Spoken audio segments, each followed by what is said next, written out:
Welcome back to Comic Book Historians. I'm Alex Grant. Today we have a very special guest who I'm happy to say I was in the same Stan Lee documentary as him, Larry Hama, creator of G.I. Joe, a real American hero, writer for Wolverine, Nth Man, Elektra. Larry, thank you so much for joining us today. Oh, thank you for having me. You're born in 1949 in New York City. Interesting background. You studied Japanese archery, Japanese swordsmanship. You have a really eclectic background, and I'd always love hearing and learning more about you. Tell us a little bit about that and some of the early comics you were reading when you were a kid in the 50s and 60s. I think the most influential comic to me was Uncle Scrooge, Carl Barks stuff. Even as a kid, I could tell the difference between the good art and the good story and the stuff that wasn't Carl Barks. Yeah. I have always sort of considered myself a duck man anyway. A duck man, yeah. I wanted to get into comics because I wanted to do funny animals. And the closest I got to that was doing Bucky O'Hare. Yeah, that's right, which I loved as a kid. I love Bucky O'Hare. Yeah, and you made that with Michael Golden, right? Michael Golden and Neal Adams. And Neal Adams, yeah. Did you read any Marvel, DC, or EC comics? I didn't find EC comics till I got into high school.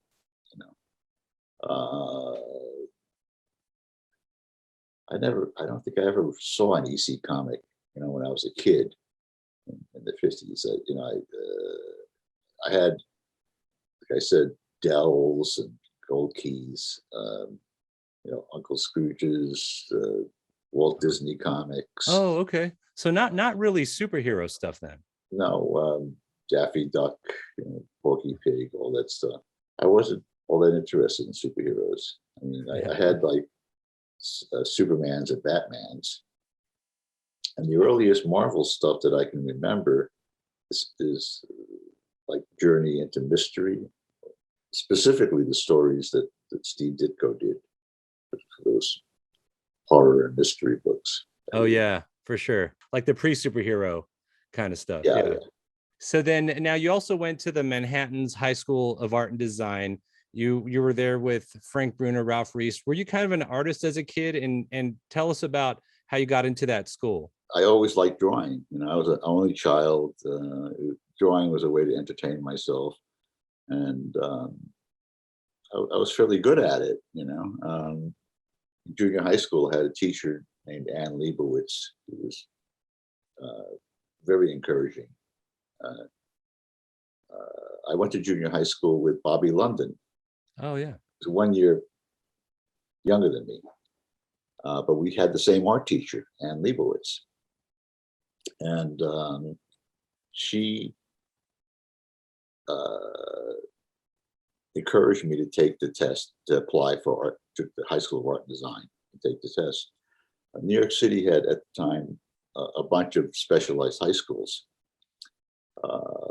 There was art and design, and music and art, and the School of Performing Arts. I think they merged music and art and performing arts, and now it's LaGuardia. And Neal Adams went to School of Industrial Art. School SIA became Art and Design. The list of alumni of that school is like 2/3 of the comic book industry in the 50s and 60s. I mean, Gil Kane went there, Alex Toth went there, Neil, Joe Jusko. And also Frank Bruner, Ralph Reese, right? Right. Frank Bruner and Ralph Reese were in my class. And then you had Bernard Krigstein was teaching there. And he was your teacher for a while? He was my illustration teacher for 2 years.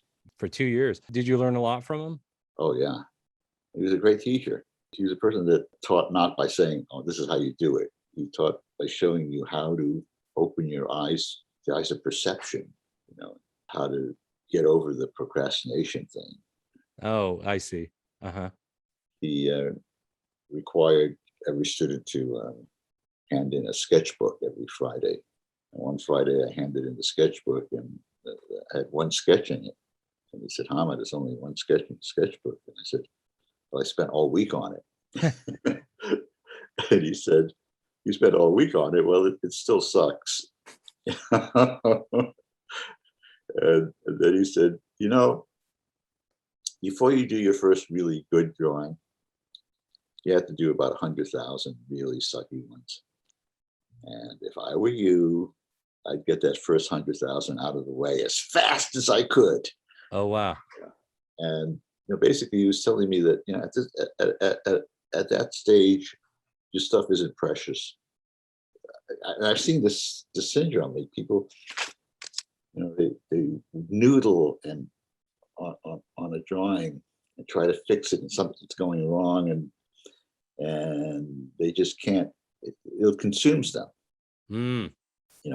They'll spend 2 weeks on something like that, and then it's no better than when they started. But if they, had pitched it out, Get the bad stuff out of your system first. Yeah. The other important thing that I learned was from Neal Adams. Actually, Yeah. I had the drawing table next to his at Continuity, which was not a place everybody wanted to sit at because of the constant, you're under the glare. And he was a very harsh critic, to put it mildly. One day I was working on a commercial job studio, and he was looking over my shoulder. He was like standing behind me, drinking a cup of coffee and eating a Linzer tart. And he says, I guess you're still settling. You should stop settling. I said, well, what do you mean, what's settling? He says, well, I could tell that you could tell the thing that you want to draw, you see in your head is 10 times better than what you're drawing here. Mm. But what you've told yourself is, that's a really hard thing to pull off. And here's what I already know how to draw. I've got these templates. I know 3 eyes, maybe 4 noses, and 1 ear. And you just keep repeating these over and over again. And he said, because it's a lot easier to draw this than it is to draw. Uh-huh. But he said that if you do the easy thing, and use that template, it's like going to the gym and doing 1 push-up. Yeah. But every time you push the envelope and try to do that really difficult gesture or that expression or whatever, or the lighting, the first time it's going to suck. Maybe the next 50 times you do it, it's going to suck just as bad. Yeah. But but the magic happens on the day that it stops sucking. I see. But you don't get to that magical day unless you cause yourself all that pain. There you go. Yeah. And so you're kind of adding Neal Adams' instruction on top of Bernard Krigstein's instructions and kind of finding your path. I think those are the 2 most important things anybody ever told me. Now, when you were in high school, were you also like a fanzine collector? I know that you got your first work was Castle of Frankenstein, 1966. How did you get involved in submitting something there? My first day at school, I didn't know anybody. I was sitting in the cafeteria, and this a tall black kid comes up to my table. Total stranger. I have no idea who this person is. And he says, "Hey, do you like comic books?" And I said, "No." And he was just persistent. He was so positive and confident, and he said, "Well, I know some real cartoonists and blah, blah, blah, blah, blah. And I know this guy named Larry Ivie who puts out Castle of Frankenstein, and he's friends with Wally Wood and Al Williamson, Angelo Torres, and all these guys." And I only knew half the names that he was saying, But on that very first day, he convinces me to go with him to Larry Ivie's house. So I meet Larry Ivie. Oh, that's cool. Larry Ivie exposes me to his collection, of comics that he's got totally cataloged. He's got all the Reed Crandall Blackhawks. There you go. Yeah. All the Hal Foster Prince Valiants. Yeah. He's got a framed Frank Frazetta drawing on his wall. Huh. I'm So that was like an explosion of all this creative stuff.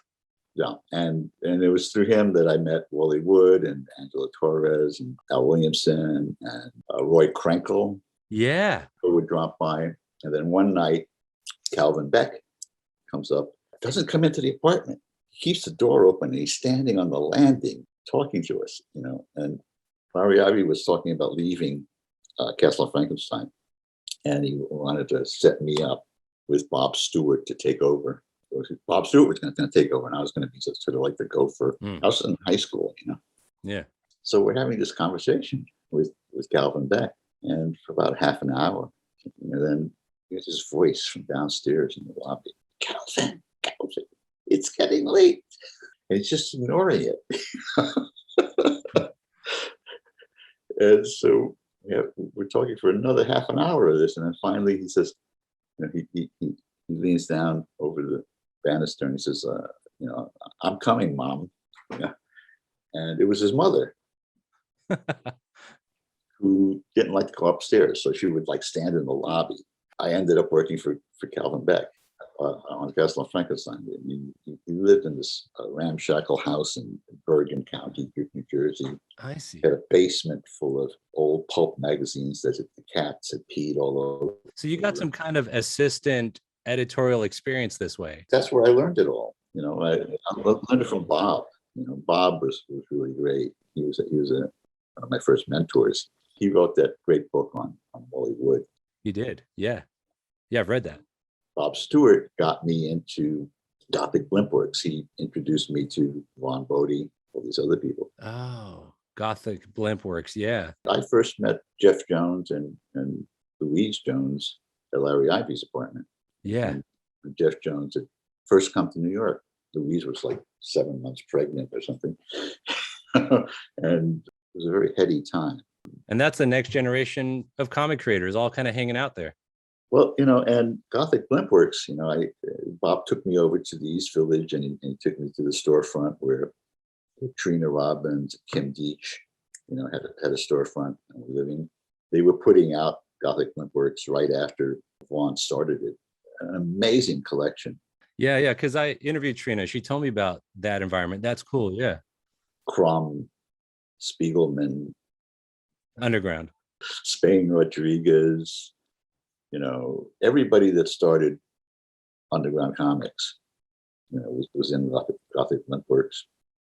And Bob wrangled us a show at the Corcoran Gallery of Modern Art in Washington, D.C. It's a fairly prestigious gallery. It was, I think, called the Fonus Balonus. It was the first show of underground comic art in the United States, maybe even the world. You mentioned you met Wally Wood through the Larry Ivie connection, and you and Ralph Reese both worked with Wally Wood.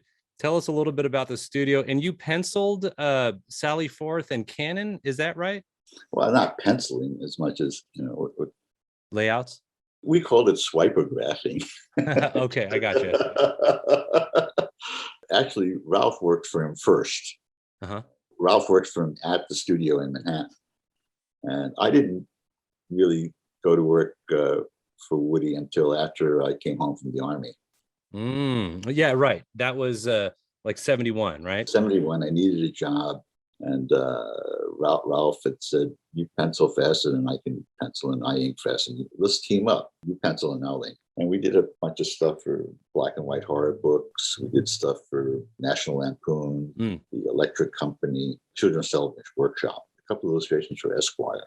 Yeah, I heard about that. And Rolling Stone too, right? And Rolling Stone. Wasn't making an awful lot of money. And Ralph said, Woody still needs an assistant. Maybe you could go work there a couple of days a week, except a little bit more. And that's how I got in with Wally Wood. When he was living in Brooklyn. And I was living in Brooklyn also. And I was only one subway stop away from him. So that was really convenient. How was working with Wally, and what kind of guy was he at the time that you had contact with him? He was like my dad. So there was a personal connection.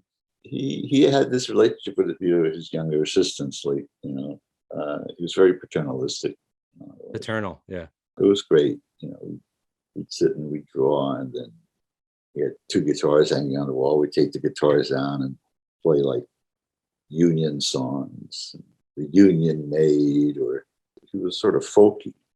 Oh, cool. Yeah, yeah. Midwest folky guy. Yeah. Yeah. And he served, I think, in the Merchant Marines. So you probably had maybe a bond over similar military experience, possibly? Yeah, he'd been in the Merchant Marine, and he'd also he had joined the Army and was a paratrooper Yeah. right at the end of the war. He didn't have to go overseas or anything. What we were working on was 2 strips for the military paper, Overseas Weekly. Overseas Weekly. We never called it we always called it the Oversexed Weekly. That's great. My deal with him there was that we would alternate. I would write an arc of Sally Forth, and while he was writing an arc of Canon. Oh, so you wrote some of that stuff. That's great. Oh yeah, I wrote it and lettered it. Yeah. Then we'd switch, and he'd write Sally Forth, and I'd write Canon. That's fun. I love those. I've read all those. Yeah. And I was also like looking up all the reference and the swipe and autographing, cutting zip, and doing all the other, ruling panel borders, lettering. But I learned a huge amount. I mean, he taught me how to letter. He taught me the Gaspar Saladino alphabet. Yeah. He said, look, if I can't teach you the letter, I can't teach you to do anything else. Because he said, the lettering, if I teach you the lettering, I can teach you how to ink. It's all about mastery of the tool. Yeah. And lettering is very basic. You got boom, boom, cross strokes. You got vertical strokes. You got the curved stroke. Those are all strokes that you could use as an inker too. Yeah. So it's all about control of the tool. Because in the medical field, that's like stitching. After a procedure, the stitching is kind of like lettering, it seems. Drool #1, that was a underground humor magazine, right? I was a contributor. Yeah, me and Ralph, I think we did a Clockwork Orange parody. Let's talk a little bit about how you got hooked up to continuity and Neal Adams. Were you also working with Wood at the same time, or was there like from one to the other one? Well, I was working with Woody, and then he was going to move to Connecticut. So he, being a nice guy, and he said, I'll hook you up with Neal. He really didn't have to, because Ralph was already renting desk space there. I see. So I ended up renting desk space there as well. It was the best deal in town. It was $50 a month for a drawing table, plus all the coffee you can drink. And since you were there, you got dibs on commercial work that came in the door. And you also were part of the Krusty Bunkers inkers. Is that right? Yep. So you talked about how Neal would kind of look over his shoulder and give you some advice. He was a big influence on you. He passed away today, which I think everyone's like just really shocked by. What do you feel is a legacy of Neal's? A lot of people don't realize that Neal paid for all the legal work for Siegel and Schuster. He hired Ed Price. He put his own money on the line for that. He campaigned tirelessly for creator rights and for creators to get royalties. And nobody else was holding that road, Yeah, no one cared as much about that. Yeah, and he tried to establish unions. He created ACBA as the Academy of Comic Book Arts, and might someday sort of morph into a union of some sort. That's an important part of his legacy. The work is amazing. The work just stands alone up there. And it was so revolutionary at the time he showed up. A lot of people couldn't comprehend it. And the other thing that he did is he, got his foot in the door at DC, and he kept his foot in the door for everybody else to get in. Right. Each horned in Mike Kaluta, Bernie Wrightson, Jeff Jones, whose styles were like nowhere near what DC expected as house styles. Yeah. He kind of advanced illustration as a style at DC, right? Yeah. And you got Howard Chaykin in there, and Al Weiss, and he got me my first mainstream comic job. I think he told Murray Boltinoff that if he gave me an 8-page horror story to pencil, that Neal would ink it. That's how I got in the door. I think that was Sinister House of Secrets. So he got your foot in the door at DC, and this is in the early 70s, so 72, 73 now, right? Right. Yeah. And how was the environment at DC? Because I think Infantino was still publisher at that point, right? Even though I did a story there, I couldn't get much traction there. I see. I started to get more traction at Marvel. I got a black and white horror job to do for them. There you go. I did a couple of jobs for Crazy, and then that led to getting my first monthly comic. Well, I think it was Marvel Premiere, was the actual. Right. Starring Iron Fist. Yeah. And that was following Gil Kane, basically. Yeah. Gil Kane did the first issue, and then I picked it up from there. I love your pages. You can tell that you can write and draw. How was that line of work, and how was Marvel at that time? I was making my first rate at Marvel on Iron Fist. I was making $23 a page, so full pencils. So if I really worked my butt off, I could almost make as much in a week as if I was like flipping burgers. People forget about burgers. No one will forget about what you did. I was doing a Marvel monthly book. Boy, it was hard to make ends meet on that type of money. Mm-hmm. I still had to do commercial work. I see. So that's how you supplemented the income. I got you. Right. But then one day, I was working on maybe the third or fourth issue of Iron Fist, and I go to Marvel to bring in pages, and Howard Chaykin is standing in front on the sidewalk in front of the Marvel door, and he says, "Why don't you come with me across the street? They're starting up a company called Atlas Seaboard." Yeah. Okay. So Howard got you into that. I got you. Yeah. And I said, well, why would I want to jump ship from Marvel to go over there? And Howard says, well, because they'll double your rate. I didn't know that Atlas Seaboard was that close, that it was literally across the street. Yeah. Did you meet the Goodmans? Did you meet Chip and Martin? Not really. I met what was his name? Jeff Rovin. That's who I dealt with. That first editor. Yeah. And Rick Myers. And you turned in Wulf the Barbarian. You wrote Planet of the Vampires, I think the first issue. Is that right? Yeah. Yeah. And Wulf the Barbarian, that is great. I love the work you did. It's 2 issues, but I love that. So was that a character you had brewing in the back of your mind before that point? No, it was just like, I'd like to do a Barbarian, but I wanted him not to be just another Conan. Yeah. Right. So I went, sort of more towards the Nordic roots. Yeah. And so somebody said I was doing the thinking man's Barbarian. I like that. That's true. Yeah. And then after a couple of those issues, the company kind of went out of business, and that was that? Or why'd you stop? Yeah, what happened then was that I was in the elevator in the building that I was living in, West 55th Street. I had an illegal apartment in the Wyoming apartments. And it's like I was paying $50 a month for it was supposed to be an artist space, but I was living in it. Okay. And the Wyoming apartments was, I think they originally built as like a sister building to Dakota or something. It was like, yeah, lots of actors and show business people lived in the building. Mary Travers from Peter, Paul and Mary lived in the building. So I get in the elevator one day, and this is a woman in the elevator, and she turns to me and she says, are you an actor? I said, no. And she said, well, do you want to be one? I said, well, what does that entail? And she said, well, she was producing an off-Broadway production of Moby Dick at South Beach Seaboard. And I got cast as one of the harpooners. Yeah. So I was Tesh Tego, the harpooner, and the guy who was playing Dagu was Steve James. Okay. Who later went on to be a black action star.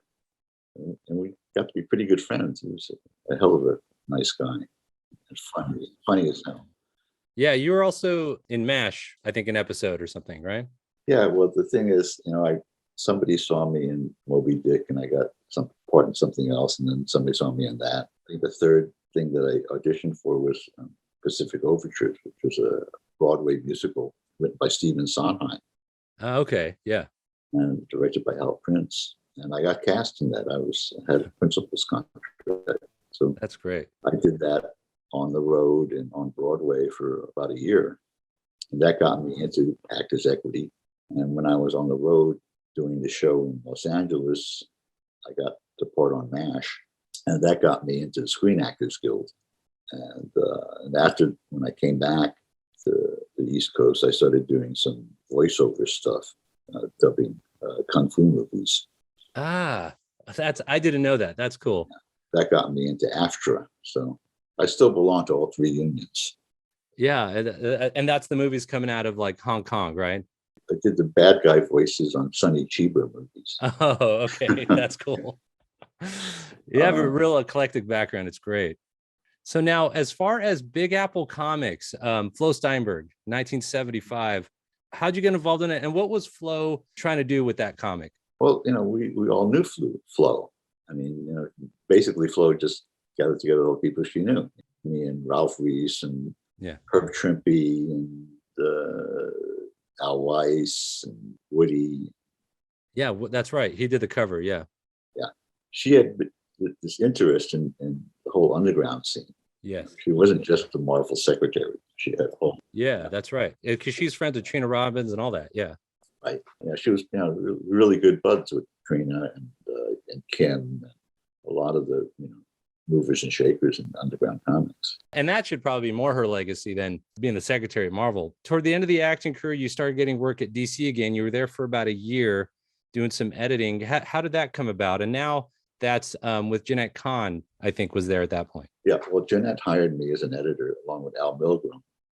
We were like the new blood. But, a year later, they had what they call the DC implosion. Yes. So, they pretty much jettisoned all the new hires. I see. So they got the axe first. I got you. Milgrom and I got the boot, and Milgrom went straight over to Marvel. And after a couple of months, he calls up and basically says, "Hey, the water's fine. Come on over here." I see. He was the test. Yeah. Yeah. So then when you were at DC, though, right before Marvel, you were editing like Mr. Miracle, Wonder Woman. Were you kind of in the bullpen there? And how was the environment at that time? The fundamental difference between DC and Marvel was always that, DC had a very tight sphincter. That makes biological sense. Yeah. I had my own office, we're talking Rockefeller Center. Yeah, that's right. I remember the first week I was there, I had some clippings or something, and I took a piece of tape and I hung it up on my wall. And the office manager came by. You can't do that. Okay. You can't stick stuff on the wall. This is Rockefeller Center. What do you mean? I said, well, here, this is a special envelope, inter-office memo envelope. If you want to put anything on your wall, you have to put it in this envelope and submit it to this committee. Oh, okay. That judges whether or not you can have it on your wall. Wow. Then they get two union guys to come over and frame it and hang it on your wall. I see. Right. And then that way they get their hourly wage also for doing that. And it was like, holy. Then, at Marvel, it was the complete opposite. People, people had stuff hanging off their ceilings, and it was, It sounds like it was a lot more fun there. A lot more fun. I at Marvel, I couldn't wait to get there in the morning. Oh, that's awesome. Yeah, it was great. It was the most fun I ever had working in my life.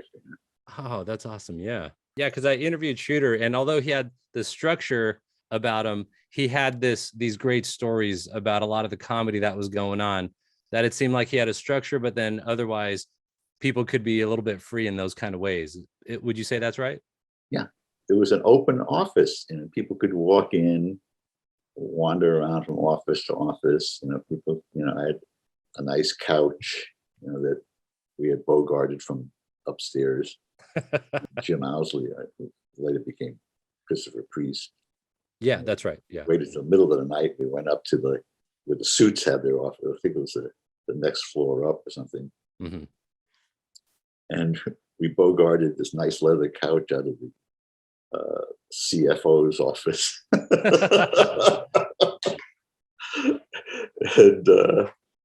And 6 months later, I think the guy came out to talk to me about vouchers or something, and he was sitting on the couch, on his former couch, my office, and he's like, after sitting in it for half an hour, he goes, "Nice couch." He didn't recognize it, but he admired it. That's Yeah, funny. it was a legendary couch. I think after I left Marvel, I think Mark Grunewald got a hold of it, and after There you go. Mark, I think Howard Howard got it, maybe Howard Mackey. Oh, Howard Mackey. Yeah, that's right. In the 90s. I gotcha. Uh-huh. Yeah. Oh, that couch was there for a while then. Yeah, the couch was there. It was a nice black leather couch with like brass studs all over. Oh, yeah. That Very thing's cool. built to last. Yeah. Yeah. You mentioned creating Bucky O'Hare with Michael Golden and Neal Adams. I remember I read I think the first issue of that, and there was some mention of like Wally Wood as an inspiration, things like that. How did Bucky O'Hare come about? I started it at DC because DC asked all the people. They're saying, "Oh, look, we're going to create a creator's contract, and if you bring us a property, you'll own a piece of it, forever." And Milgram whipped together the Nuclear Man. He had flames coming out of the top of his head. Firestorm, I think. I came up with Bucky O'Hare. Yeah. But they never came up with a contract. So they told Milgram, look, trust us, just hand over the stuff, and we'll get you the contract, when legal finishes it. My lawyer at the time was Ed Price, who was also Siegel and Schuster's lawyer. Yeah, the same guy that Neal hired. Yeah. Yeah, same guy. He was Byron Price's dad. Oh, that's crazy. I did not know this. Yeah, and that totally explains Byron's involvement now. Okay. Exactly. And Ed was a sweetheart, one of the nicest guys ever. And he says, an oral contract is worth the paper it's written on. Don't hand them anything. So on his advice, I held on to it. And then I got laid off. Yeah. I got laid off and I still owned it. So I took it to Neal. And originally I was going to write it and pencil it. And Neal was going to ink it. And Corey, his first wife, was going to color it. And then Michael Golden showed up. And both Neal and I looked at his stuff. And Neal turned to me and he said, "Listen, this kid can do it better than either of us." Yeah, that's cool. That's what he said about Golden. That's cool. Yeah, so let's let him fly with it. So that's how that came about. That's great. Yeah, I love Bucky O'Hare. I was into that as a kid. I watched the cartoon and stuff. Yeah. Editing Crazy magazine. Did your involvement in any of the underground comics and contributing to Drool, did that inform some of your editing on Crazy when you started that in 1980? Yeah, I started hiring all these underground guys. Makes sense. I had Ralph doing stuff for it. I had Joey Hackman, Peter Bramley, Mimi Pond, Trina Robbins. Yeah. Oh, Ned Sontag was another guy. Wow. Yeah, and Mary Wilshire. Eclectic assortment. Yeah, that's really great. That's interesting. So like when Dennis Kitchen did Comics Book in like 74, kind of the next time something like that happened where underground people came in was when you were editing Crazy in 1980. Yeah. I think your underground stuff is really informing a lot more stuff than probably a lot of people even realize. G.I. Joe, Real American Hero was one of my first introductions to anything Marvel related. First, there was a license from Hasbro for a G.I. Joe because they had G.I. Joe before. And then they were talking to Jim Shooter about licensing it, making a new storyline. They were looking to have a comic book done. They needed a writer. Yeah, for the comic. Yeah, licensed comic. Yeah. They asked all the contract writers and they all turned it down. Every writer in Marvel turned it down. Nobody wanted a military book. Yes. It was as a toy license, paid the lowest rates in town because the licensing rate fee came off the top of the page rate. Oh, I didn't know that. Okay. Yeah. So that's why people were turning it down too. Okay. It was cheap money. There was no prestige. And it was also Pariahville. People told me, if you ever work on a toy licensed comic, you'll never be given an A-list book ever again. Because Woody did Captain Action and he was fine after that, Well, he was Wally Wood. That's true. Yeah, so you're saying that up-and-comers could get pigeonholed, basically. Or older guys. It's the first way station on the road down to hell. Oh, okay, I gotcha. On the way out, I gotcha. But I had been trying to get writing work for years. Nobody would give me writing work. They said, well, you're an artist. And so I took it. If it had been, Millie the model, I would have taken that. A military book wasn't the thing that I've been dying to do. So G.I. Joe versus Cobra, although I know that from what I understand from the story is that then you asked, well, who are they going to be fighting? Goodwin came up with the name Cobra, but was this kind of formulated from like Shield versus Hydra? Did that turn into G.I. Joe versus Cobra? Pretty much. I mean, but basically, at the meeting, I asked the question. I said, well, who do they fight? Yeah. Hasbro said, oh, we don't have anybody they fight. I said, well, what are the stories going to be about? It's just stories about them marching, And I said, we need to have some bad guys, and it went around. I think Shooter was there and Mel Yontov was there. How about some sort of paramilitary, terrorist, fascist, paranoid paramilitary group? Somebody said, yeah, like Shield. It's like Shield has Hydra, yeah, Hydra, and Archie Goodwin said, yeah, so let's have them, be a group like that, and instead of we'll just call it something like Cobra. Yeah, perfect. He just said that off the top of his head, and everybody just went, okay.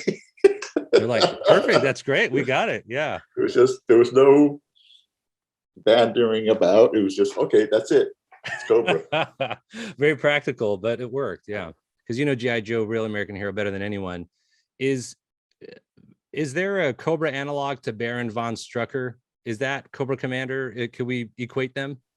Not really. I mean, because Cobra Commander is basically an Amway salesman or a used car salesman, and his chief henchman, Dr. Mindbender, is a failed orthodontist.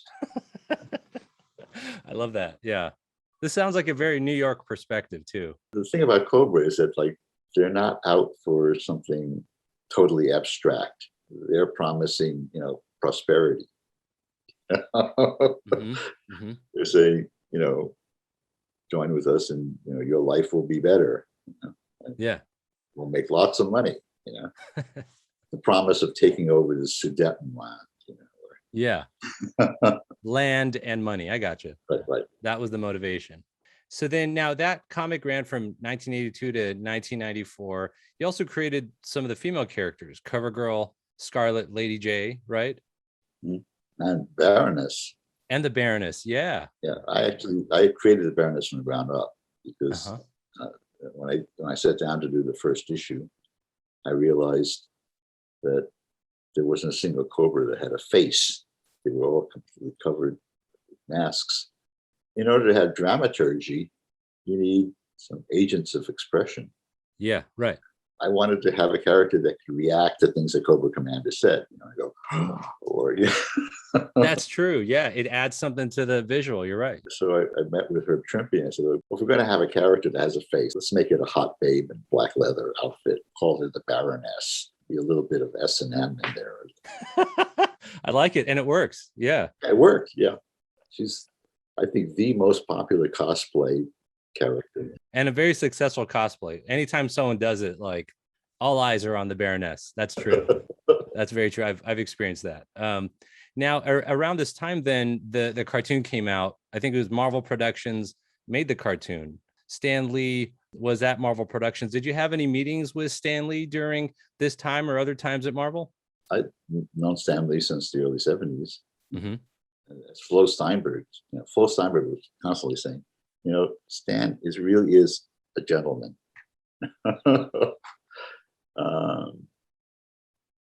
People badmouth him all the time, and he never badmouthed them back. That's true. You're right. For all the horrible things that Jack Kirby said about Stan, Stan never said, "Oh, Jack's lying," or "Jack's blah blah blah." Right. And it wasn't in him to do that. That's a good point. And actually, all these interviews, he never gets to that point. That's very true. And he is honestly the guy that did make anxiety and superheroes a mainstream thing. And that was more his direction, I think. And I think that deserves a lot of praise. He brought a real sort of humanism to it, and basing the stuff. I mean, to have Spider-Man, grow up in Forest Hills and be part of a real neighborhood. Yeah, that was amazing. Because prior to that, Metropolis. Yeah, I don't even know where that is. Yeah, Gotham City. Or yeah. I mean, they were all posing as New York. But Stan was the first guy to say, well, it's actually New York. Yeah, let's keep it real. Yeah, let's keep it real. Yeah, there's a character, Tunnel Rat, 1987, that they say is an explosive ordnance disposal specialist. The character was born in New York. Although he's different ethnicities, Chinese, they say that he's modeled after you. Well, I wrote the bio, and nothing in the bio is me at all. What's true is that the sculptor modeled the head after you. My head. So it is me in that aspect. That is your face. I see. My face on the figure. Yeah. There you go. Now, part of your, reading the Duck comics, creating Bucky O'Hare, it sounds like probably some of that informed your co-creating Peter Porker, right? Mm-hmm. Spider-Ham. I think you created that with Tom DeFalco. Mm-hmm. How did that come about? I forget really how that happened, but I think a year before that or 2 years before that, I had submitted a proposal to do Marvel superheroes as funny animals. Yeah. Which is great. And I read that as a kid too. Yeah. That didn't fly. But somehow that all came to fruition within Peter Porker. And, Peter Porker sort of lay dormant for ages, as sort of a side note. And then, boom, he appears in the movie. All of a sudden, people are interested. How did you feel like they got the voice right? Oh yeah, a couple of years ago, 3 years ago at New York Con, I actually saw a Peter Porker cosplay. Yeah, a Spider-Ham cosplay. Yeah, that's pretty awesome. Yeah, I loved Spider-Ham and Marvel Tales, I think. Now what I had read was you also were editing Savage Tales magazines, but Savage Tales magazine, but there was some shift genre-wise. Is that right, that it went from sword and sorcery to other flavors of comics as you edited it? Well, Savage Tales, I don't think was ever really initially thought of as being just more barbarians. Mm-hmm. It was going to be sort of like Men's True Sweat. Yeah. Military stories, westerns, some barbarians, action, science fiction. Mm-hmm. I got some pretty interesting guys to work on that book. Yeah. Including John Sever. Yeah, that's right. Yeah. Yeah. And for Men's Adventure, he could be considered the best artist for that. Yeah. Yeah. So you edited the NAM comic. So in overseeing the NAM and also writing G.I. Joe, Real American Hero, how much is that informed by your own personal military experience into those comics? Or was there more of a separation, a professional separation? First of all, as far as G.I. Joe was going, I mean, that was like my military knowledge at that point was 20 years out of date. So, I mean, everything had changed, So I had to do just as much research as anybody else. With the NAM stuff, I set up the setup for the book. I got the writer and I told him the only structure that I'm giving you is that this is real time. And every month that goes by, in the comic, a month goes by in the actual year-to-year comic. And we're going to make actual events sync up. Wow, that's great. I think Doug had done 2 tours in Vietnam. So he was fine with that. I just gave him free rein. I see. This is a setup, just do it. And you created the initial plot to the NAM then? It wasn't really initial plot. I just created the setup. I see. Okay. The time frame thing. I see. Just more of the concept overall. Yeah. And I said, look, this has to be stories about people, and it's personal, and we're following real people, and it has to be from the enlisted man's point of view. Yeah. We're not telling it from the point of view of some general. We're telling it from the point of view of a Speedy 4, yes, a Spec 4, or a PFC, or an E5 sergeant. It's their point of view on the ground.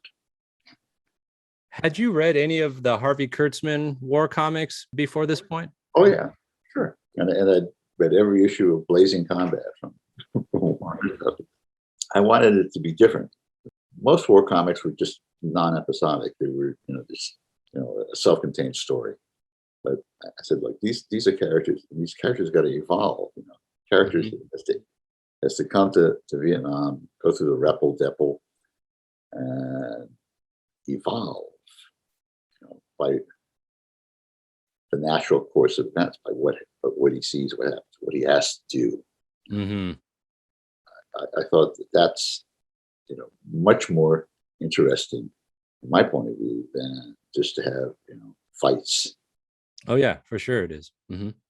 Aging in real time versus the illusion of change, that's rarely done. It's brave, actually, to do that. Ed Marks, the first character, he comes in, spends a year in country, and goes home. And other people are filtering in and leaving, overlapping things. You really get across what the feeling was at the time. When you see like World War II movies or World War II TV shows, everything just goes on forever. Nothing changes. Yeah, it's way more interesting the way you did it. A couple characters that you've written: Nth Man, the Ultimate Ninja, Wolverine, Punisher, Batman. These characters that you've written, there's almost an overall theme, and correct me if I'm wrong, that there's a little bit of dark hero, anti-hero kind of flavor to these characters. Is that something that resonates with you more than, let's say, something like Superman or something or like Captain America? Probably. I don't think I could write Superman very well. I think I understand where Captain America is coming from a bit more. I did write the novelization of the death of Captain America from Marvel.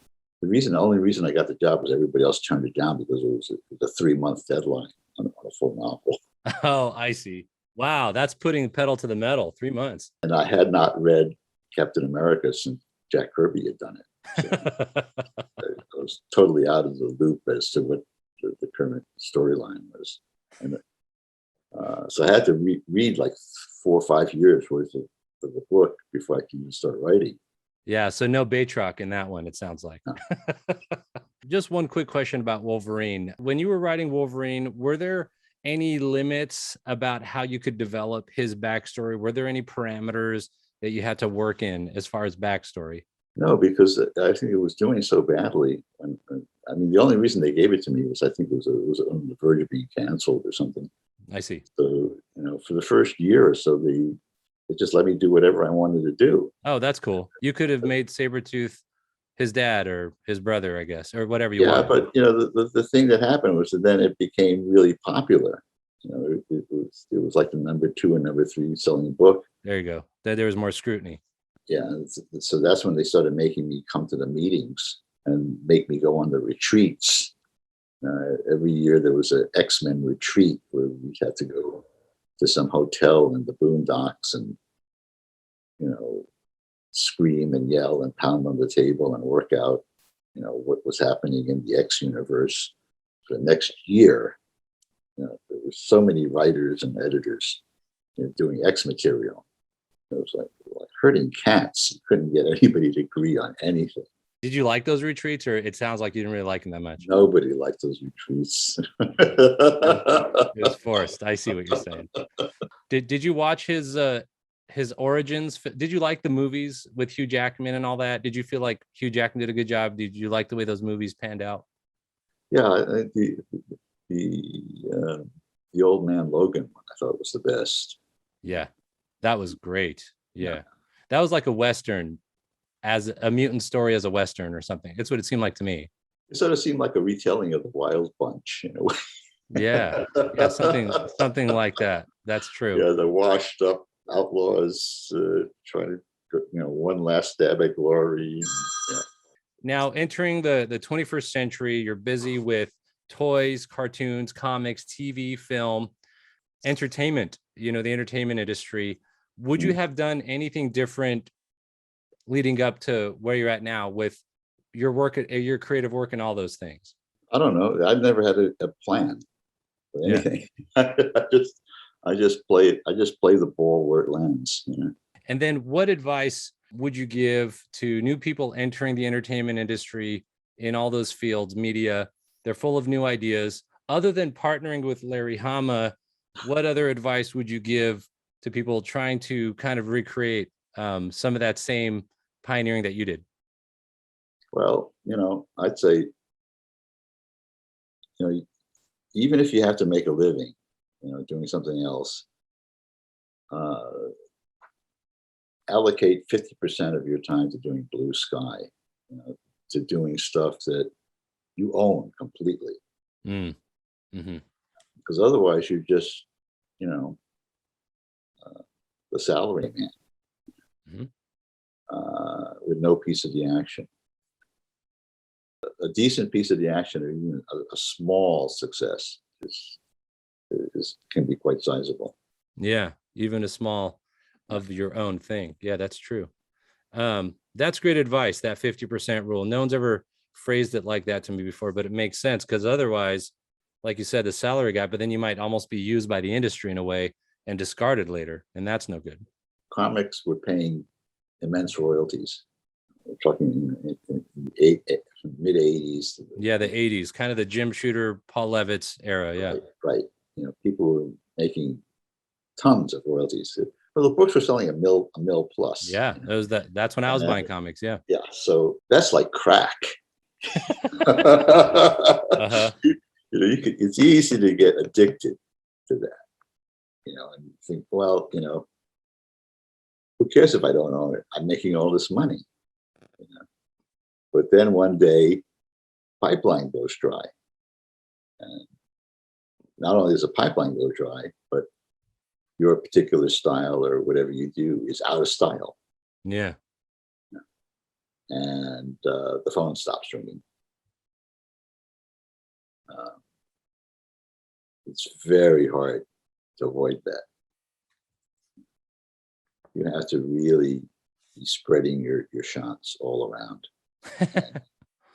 And being able to do any number of things. If you've only got one shtick, you might as well get out of it.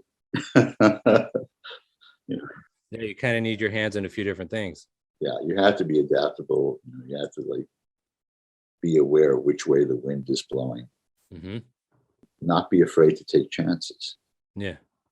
It's like the analogy I used to tell people was, look, when a train comes in the station, you better get on it, because that train may never stop at your station again. Most people, but this gig pays lousy, but it's steady. You have to keep asking yourself, well, how do I adjust those values within myself? And being safe is sometimes the most unsafe thing to do. Yeah, that makes sense. Too many eggs in that basket, and you feel you're not taking the risk to kind of spread your wings a bit. Yeah. That's really great advice. And I think a lot of people will take that to heart. Last question. Do you have any upcoming projects that your fans should be looking out for? Not that I can talk about.